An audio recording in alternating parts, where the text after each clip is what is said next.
চলো তোমাদের দেখাতে ভুলে গেছি, আজকে আমি খিচুড়ি তৈরি করছি। আমাদের বৃষ্টি শুরু হয়েছে কাল রাত 1টা থেকে, তাই সকালবেলা উঠে ভাবলাম যে খিচুড়ি করি গোবিন্দভোগ চালের।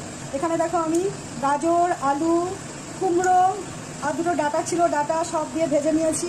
চালগুলোকে হাঁড়িতে আমি জল গরম করে তেজপাতা দিয়ে দিলাম। এর মধ্যে নুন হলুদ সব দেওয়া আছে, মশলা দিইনি, জিরে গুঁড়ো ধনে গুঁড়ো দেবো পরে। ঠিক আছে, এটা দিয়ে খিচুড়ি করবো, অবশ্যই গোপালকে ভোগ লাগাবো। আর এখানে রয়েছে সমস্ত রকম ভাজা, উচ্ছে ভাজা করব, বেগুন ভাজা, কুমড়ো ভাজা, ঠিক আছে, আর হচ্ছে আলু ভাজা, এতগুলো ভাজা করব। তো ভাজা দিয়ে চাটনি দেবো, চাটনি বানাবো, চাটনি, পাঁপড় আর খিচুড়ি, গোপালকে ভোগ লাগাবো। এটা গোবিন্দভোগ চালের খিচুড়ি। ঠিক আছে, আমাদের জন্য অন্য একটা কিছু করবো, এই হচ্ছে আজকের মেনু। তো হয়ে যাক, তারপর তোমাদের সাথে আসছি আবার শেয়ার করতে, বুঝেছো? তোমরা কে কে খিচুড়ি বানাচ্ছো অবশ্যই আমাকে জানাবে কমেন্টের মাধ্যমে।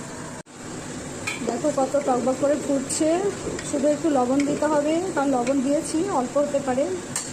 আর এখন দিয়ে দেবো এই যে জিরে গুঁড়ো আর ধনে গুঁড়ো, পরে কিন্তু সম্বরা দেবো। হ্যাঁ, সম্বরাটা দেবো তোমার জিরে, তেজপাতা আর শুকনো লঙ্কা দিয়ে হয়ে যাওয়ার পরে। প্রথমে কড়াইতে ভেজে নিলাম, এরপরে হাঁড়িতে বসিয়ে দিয়েছি, সুবিধা হবে, হচ্ছে গরম গরম।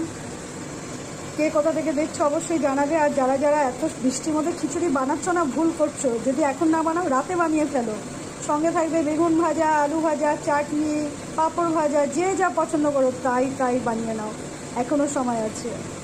ভিডিও করতে ভুলে গেছি কথা বলতে বলতে। দেখো এই যে খিচুড়িটা হয়েছে, আমি শুকনো লঙ্কা, তেজপাতা আর জিরে গোটা তেলের মধ্যে একটু ঘি দিয়ে ফোড়ন দিয়ে এর মধ্যে ঢেলে দিলাম। ঠিক আছে, আর এখন হচ্ছে খিচুড়িটা বার করছি থালায়। দেখো দেখো কেমন হয়েছে বলো তো দেখে। এখনও একটা আইটেম হয়নি, শুধু ভাজাগুলো দিয়েই দিই। এই হচ্ছে ভাজাগুলো যেগুলো ভেজেছিলাম। তো চাটনি পর্যন্ত আর যেতে পারিনি। দুটো কুমড়ো ভাজা দেবো, আলু ভাজা,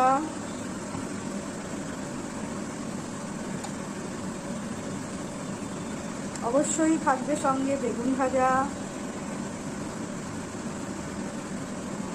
চলে আসো সবাই আমার বাড়িতে বৃষ্টির দিনে গরম গরম খিচুড়ি খেতে। দেখেছো? এইবার দেখো একটা জিনিস দেখাচ্ছি কি করে খাবে তোমরা। বেগুন ভাজা, আলু ভাজা, অবশ্য উচ্ছে ভাজাও ছিল, দিইনি উচ্ছে ভাজাটা। আর হচ্ছে তোমার কুমড়ো ভাজা। আর খিচুড়িটার মধ্যে কি দিয়েছি সেটা তোমরা সবাই জানো।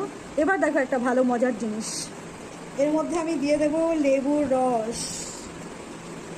আমার ছেলে লেবু খেতে ভালোবাসে, আমারও ভালো লাগে। দেখো লেবুর রস দিয়ে দেবো। দেখো একটু বিট নুন, যদি লবণ কম থাকে একটু সামান্য বিট নুন দিয়ে খাবে, আরও ভালো লাগে, হজম হবে ভালো, ভিটামিন সি, ক্যালসিয়াম সব কিছুই পাওয়া যাবে।